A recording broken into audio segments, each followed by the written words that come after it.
What is going on, guys? Welcome to your 14th JavaScript tutorial, and in this tutorial I'm going to start off teaching you guys something called an if statement, and then we're going to learn about something called comparison operators.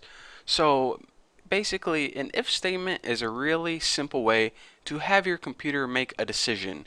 You're going to give it a scenario, and if it's true, it's going to run a bit of code. For example, if you say if the variable called Bucky is equal to 24, then run this bit of code. If it's not, then don't do anything. So really simple decision. So let's go ahead and do that right now. Let's go ahead and make two variables, and later on we'll compare them to each other. So make a variable named apples and set this equal to 20 or 34, whatever, and make another variable called hot dogs and set this equal to like 53. It doesn't matter what numbers they are as long as they don't equal each other. So we have two variables. We already know what those do. Now let's go ahead and look at the basic syntax for an if statement. Now the if statement is set up like this all of the time. Have the word if right there, and then go ahead and write two parentheses after that. Now inside these parentheses is where you're going to be making your comparison. You're going to say, alright, if apples is equal to hot dogs, if apples is greater than hot dogs, if apples is less than hot dogs, and all that stuff. You're going to be comparing one thing against another. Now, if that comparison is true, it's going to go ahead and run the bit of code in between these curly brackets. So go ahead and throw those in. So basically, if statements work like this. It's going to test something right here. And if that test is true, or if they do match each other, it's going to run this bit of code. So let's go ahead and give it something really simple to run. Document dot write yay, it worked. Something stupid like that. So let's go ahead and give it a simple comparison right now. And you may be thinking right this. Alright, a simple comparison would make sense like apples equals hot dogs. I mean, make one thing equal to another, and that's a test. That's how I did it in math class. That's how it works. But whenever we make a comparison, we have to follow one simple rule.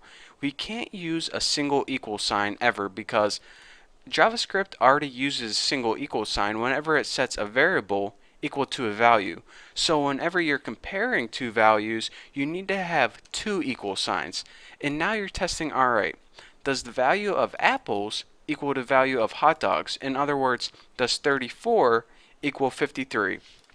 If 34 does equal 53, it's going to print out, yay, it worked. If it doesn't equal 53, or if they don't equal each other, nothing's going to happen. So since they don't equal each other, let's go ahead and refresh, and nothing happens. So let's go ahead and change these values to make apples equal 53 and hot dogs equal 53. So now apples does indeed equal hot dogs, so this is going to be true.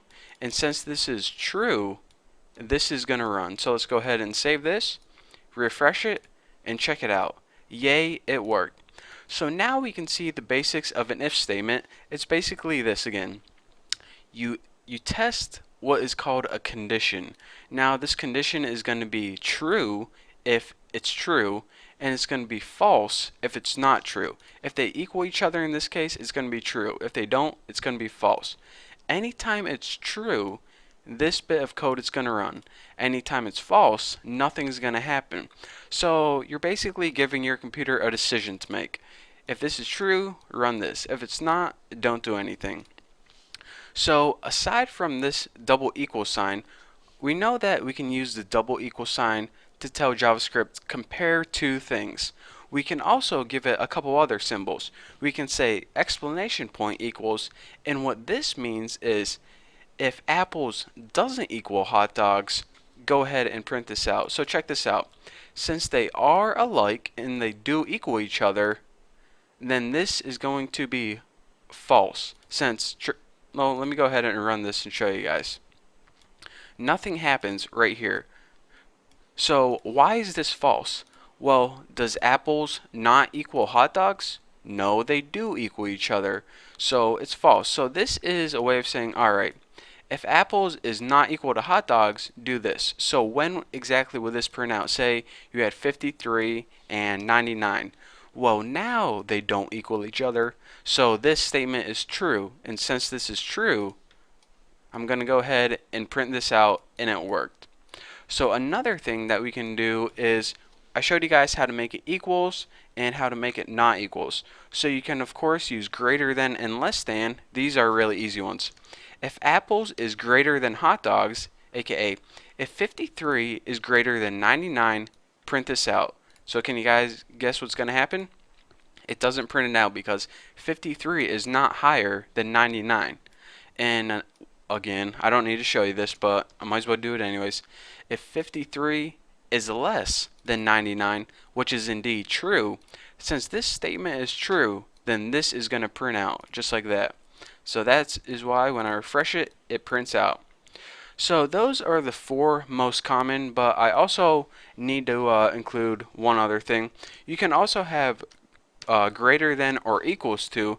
In this say if it's greater than or if it is equals to, like 53 and 53 would work, and also 56 is greater than or equal to 53. But so just to verify that it does work, there you go, right there.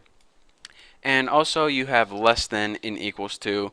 So in any scenario where apples is less than or equal to hot dogs, which it would be false in this case because 56 is not less than or equal to hot dogs, whenever you save it, it doesn't work. So check it out. So those are the basic ones. There are a couple other ones, but I don't want to confuse you guys for now. So when you want to compare two values to each other, use double equal signs. When you want to make sure that they're not equal to each other, use exclamation point equal sign. And then you have your basics. Greater than, less than, greater than or equal to, less than or equal to. So that's basics of what an if statement is. It pretty much tests something, and if it's true, it runs a little bit of code. So now you understand what conditional operators are, or excuse me, comparison operators, and also the if statement. So in the next tutorial, we're going to be going over kind of a more complex if statement, but it's probably going to be the one that you're going to be using more often. So it's actually not that difficult to learn. If you can understand this, then the next thing is going to be a breeze. So anyways, thank you guys for watching. Don't forget to subscribe, and I'll see you guys later.